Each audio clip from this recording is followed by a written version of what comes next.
Rolling Stone sonando esta mañana aquí en Oriental cuando pasan 31 minutos de las 9 de la mañana y como lo habíamos adelantado. El pasado miércoles 16 de febrero, Martín García debutó al frente de la Orquesta Filarmónica de Montevideo con un concierto en el Teatro Solís. Lo hizo acompañado por el pianista portugués Artur Pizarro, pero esta no es la primera vez que el flamante director artístico y musical se encuentra al frente de la orquesta, sino que su debut fue con apenas 21 años, cuando todavía era alumno de Federico García Vigil. Además, entre los años 2016 y 2017 se desempeñó como director artístico del musical de la Orquesta Sinfónica del Sodre. García es además profesor de dirección orquestal en el Instituto de Música de la Facultad de Artes, donde realiza proyectos de investigación sobre música uruguaya. ¿Cómo está viviendo este retorno? ¿Cuáles son sus proyectos y qué desafíos le genera estar al frente de tantos músicos? ¿Cómo vivió su debut y qué actuaciones tiene prevista la orquesta para este año? Lo conversamos con Martín García, nuevo director de la Orquesta Filarmónica de Montevideo. Las llamadas locales son una presentación de Óptica Infinito. Maestro García, muy buenos días y bienvenido a otra mañana. Gracias por compartir estos minutos con nosotros. Buen día, un gusto. ¿Qué tal? Muy bien. Bueno, primero que nada, algunas preguntas que son de orden. ¿Cómo vivió este retorno y este show el pasado miércoles 16 de febrero, donde estuvo acompañado por este pianista tan importante, Artur Pizarro?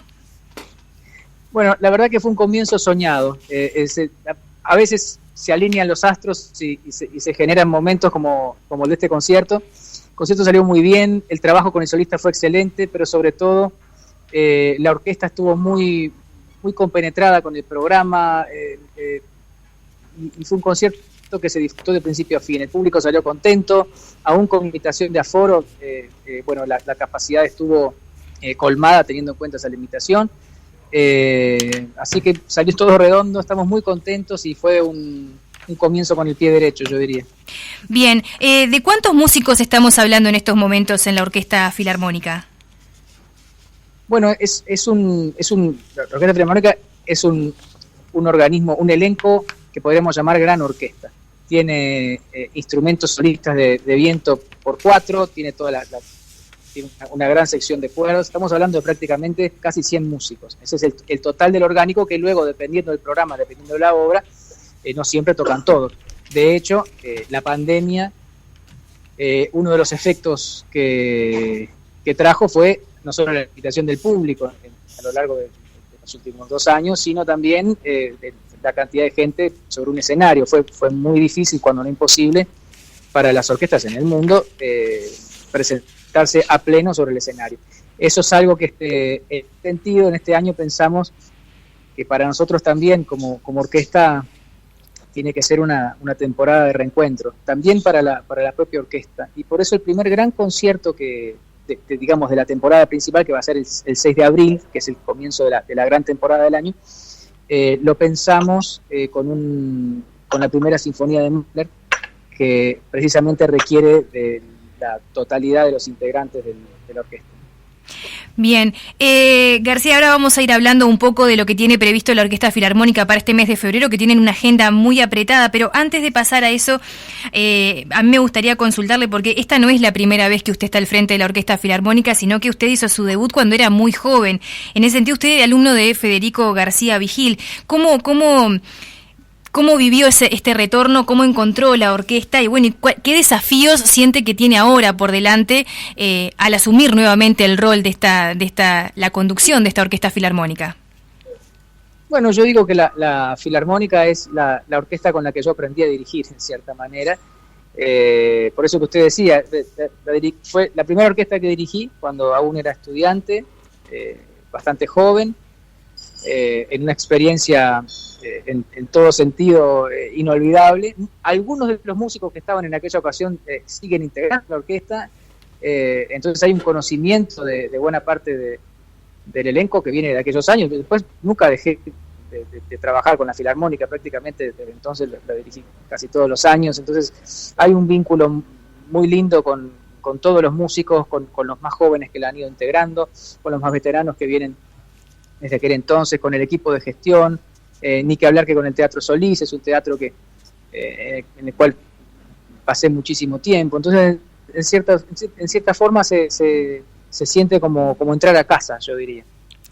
Bien, García, usted también fue invitado en el año 2010 por Julio Boca, quien era en ese entonces el director del Ballet Nacional del Sodre, y estuvo allí al frente de casi 200 funciones en lo que fue la dirección musical y artística, y también acompañó al Ballet Nacional del Sodre por una gira que hicieron con casi 200 espectáculos allí en España. ¿Cómo fue esta experiencia?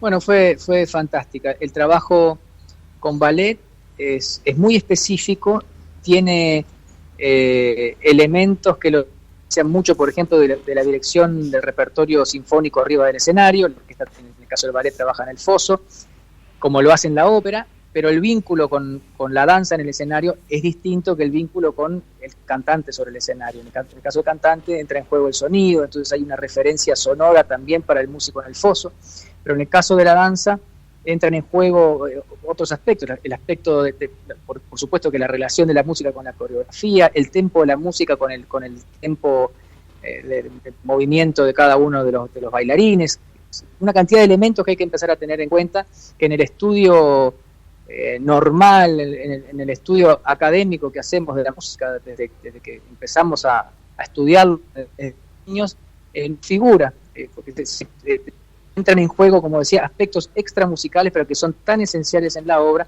como los musicales. Bien, bueno, García, yendo ahora directamente a lo que tiene previsto la Orquesta Sinfónica para la Filarmónica para este mes de febrero, tienen ahora próximo la semana que viene, ya el lunes, a las 21 horas, un espectáculo que se llama Italia de Película. ¿Qué nos puede decir acerca de este espectáculo? Bueno, este es un concierto que se hizo a finales del año pasado, es el mismo programa, mucha gente se quedó sin verlo, ahora van a tener la oportunidad en el Teatro Solís, este lunes a las 9 de la noche. Es un programa que está integrado por bandas sonoras de grandes películas del cine italiano o de compositores italianos para películas venidas de Hollywood, por ejemplo, Los Intocables.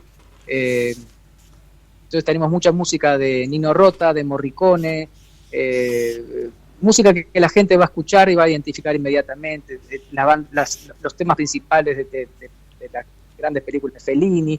En fin, es un programa muy lindo, muy lindo para hacer en una temporada de verano además, y lo continuamos la veraniega el martes 22 en Paso de Elena, en el auditorio Julia Arévalo, con un programa muy querido por el público de la Filarmónica que estamos recuperando este año, que se llama Noche en Viena, que es con valses y polcas de Johann Strauss. Esa es la primera actividad descentralizada, muchas que tenemos para este año, este martes 22. Bueno, y posteriormente, el 9 de marzo también ahí retornan al Teatro Solís con un concierto clásico por el Día de la Mujer. En este caso, ¿cómo se planifica ese concierto y en homenaje a quién es? Bueno, es un concierto que lo armamos con mucho cuidado, quisimos tener una propuesta bien atractiva, bien potente.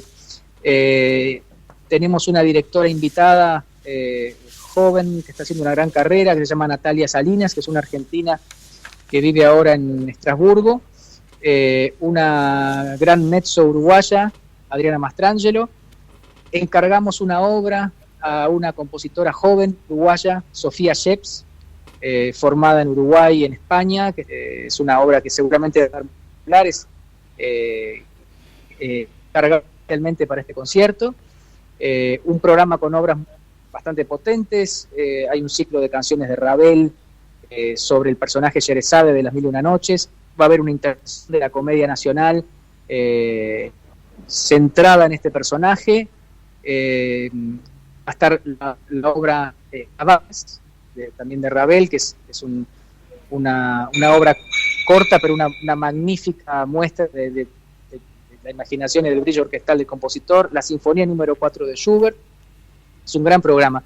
Y bueno, mientras estábamos armando todo esto, nos enteramos del fallecimiento de René Pietrafesa, una gran divulgadora, directora uruguaya, y va a haber también un lugar para ella en este concierto del Día de la Mujer, que en ediciones anteriores la ha tenido también como protagonista. García, supongo que estos años de pandemia, por supuesto, que han mantenido a todos como lejos de los espectáculos de corte así tan cultural, debe haber encontrado un público muy ávido. Digo, ha tenido posibilidad de intercambiar también con la gente y sentir qué es eso que la gente extrañaba de la Orquesta Filarmónica. Sí. Esto lo vivimos este miércoles en el concierto que hicimos el 16. Hubo una calidez y una recepción al trabajo de la orquesta que a mí la verdad que me impactó y diría que me conmovió, y lo vivimos a lo largo del concierto y también al final. Creo que los músicos y bueno, todos nosotros recibimos ese calor. Creo que la pandemia generó una avidez muy grande por este tipo de espectáculos. Y hay una necesidad, yo diría que intrínseca del público y en el sentido más amplio del ser humano por este tipo de experiencias artísticas colectivas, ¿no? Y no hay una experiencia artística colectiva más potente que una orquesta tocando arriba de un escenario.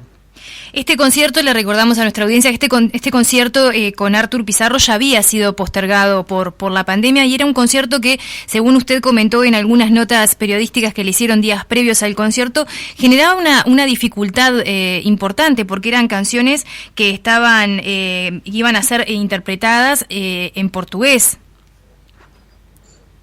Bueno, fue un concierto que se reprogramó 2 veces el año pasado, y finalmente se pudo hacer recién en febrero de 2022. Se realizó, vale aclararlo, la cooperación de la Embajada de Portugal, que facilitó la llegada de este gran solista portugués, Artur Pizarro, además. Y sí, se trataba de un concierto desafiante porque había una obra de repertorio, que era el concierto número 2 de Saint-Saëns, pero después las otras 3 obras eran obras de compositores portugueses que no conocíamos. Creo que las 3 fueron estrenos, no solo para Uruguay, me parece que también para la región. Una de ellas significaba realmente un desafío bastante importante el momento de armar la obra. Yo diría que una obra de una dificultad importante, pero como le decía, se generaron determinadas condiciones que hicieron que el trabajo fuera muy bueno, una predisposición, una concentración. Y yo creo que tanto los músicos como yo, después del concierto y después de esta obra, que es un concierto para piano con instrumentos de metal y de la familia de los metales y percusión y cuerdas, a mí y a los músicos yo diría que generó la sensación de pudimos con esto, podemos con todo, porque la obra salió muy bien y creo que generó un estado de ánimo muy, muy favorable para el trabajo de todo el año. García, a mí, antes de despedirlo, porque sé que tiene una agenda muy, muy apretada y le agradezco enormemente que haya tenido la posibilidad de compartir estos minutos con nosotros, me gustaría hacerle una o dos preguntas personales. Primero es, ¿cuándo descubrió su vocación por la música? Bueno, es muy difícil saberlo porque creo que mostré una inclinación desde muy chico. No tenía un entorno musical en mi casa. Sí le puedo decir cuando dije que quería ser director de orquesta. Yo empecé a tomar clases con una profesora cuando era niño, Berta Chadikov, que luego me enteré que también fue profesora de Leo Maslía, entre otros. Y un día, al poco tiempo que había empezado, me dijo: mira, te voy a mostrar cómo es una partitura de orquesta. Me mostró una que tenía, me la llevé a mi casa y vi que tenía lo que cada instrumento es muy, muy complejo. Pareció fascinante. Era una partitura de Cascanueces de Tchaikovsky, que bueno, más adelante tuve oportunidad de dirigir. Y en el momento que vi eso dije: quiero ser director de orquesta. Y fue una idea que me acompañó, más o menos inconsciente, hasta que en el momento de decidir el camino dentro de la música, la música era una certeza que tenía desde la niñez, pero después qué camino uno sigue dentro de la música es una cosa que va descubriendo. Se cumplió, se dio, ya cerca de los 20 años. Muy bien. Y otra de las consultas que yo quería hacerle, quizás más a nivel personal, lo leíamos en la introducción, usted además es profesor de dirección orquestal en el Instituto de Música de la Facultad de Artes y allí realiza proyectos que están referidos a la investigación sobre la música uruguaya. ¿En qué investigaciones ha podido avanzar a lo largo de estos años como profesor y docente de dirección orquestal? Sí, yo digo, el instituto es el flamante Instituto de Música, que hasta hace muy poquito era Escuela Universitaria de Música. Ahora es Facultad de Artes, que tiene un instituto de música, y allí, bueno, soy profesor de dirección. En los últimos tiempos me concentré en dos proyectos, uno sobre la creación del SODRE y sobre el primer presidente y los primeros años del SODRE, el primer presidente de la comisión directiva y los primeros años del SODRE, que eso seguramente termine transformándose en un libro en algún momento, que por el momento en stand-by, desde que arranqué con la dirección de la Filarmónica. Y el otro proyecto, que seguramente podamos desarrollarlo en los próximos meses y en los próximos años, es la edición crítica de la obra sinfónica de Eduardo Fabini, que es un debe que yo creo que nuestro país tiene y que seguramente podamos ir alcanzando en estos años. O sea, tener las partituras de las obras sinfónicas de Eduardo Fabini, que no son tantas, que es el compositor que tenemos en el billete de 100 pesos, en una edición crítica que se puede usar en todas las orquestas del mundo y con la que podamos generar grabaciones, etc. Muy bien, García, finalmente sobre el cierre, una pregunta que nos llega aquí de la audiencia. ¿Cuántas horas de ensayo les insume la preparación de estos espectáculos? Bueno, depende de qué espectáculo, depende si el espectáculo ya se hizo, si estamos, por ejemplo, con un programa fijo que la orquesta mantiene a lo largo del año o con conciertos más específicos de temporada. Eso varía mucho y depende de cada caso, pero por ejemplo, un concierto normal de temporada en el Teatro Solís, por lo general insume unas 18 horas de ensayo de la orquesta, entre 15 y 18 horas de ensayo de la orquesta, más la práctica individual de cada uno de los músicos. No hay que perder de vista que el trabajo del músico orquestal es muy altamente especializado y requiere una preparación y un cuidado individual, cotidiano, muy, muy intenso. Así que ahí ya esa preparación individual ya no se puede, uno ya no la puede medir, porque depende de cada caso y depende de cada músico, pero digamos que en el caso de los músicos profesionales que integran una orquesta, el instrumento es como una parte del cuerpo, o sea, eso es algo que los acompaña todo el día. Claro. Entonces, yo me atrevería a decir que el tiempo de preparación de la orquesta, que son estas 15, 18 horas por concierto, más o menos, se multiplica, vaya a saber por cuánto, cuando uno lo lleva al plano individual, ¿no? Sin duda. Martín García, director de la Orquesta Filarmónica de Montevideo, muchísimas gracias por haberse hecho estos minutos para conversar aquí con nosotros en Otra Mañana. Un placer, muchas gracias.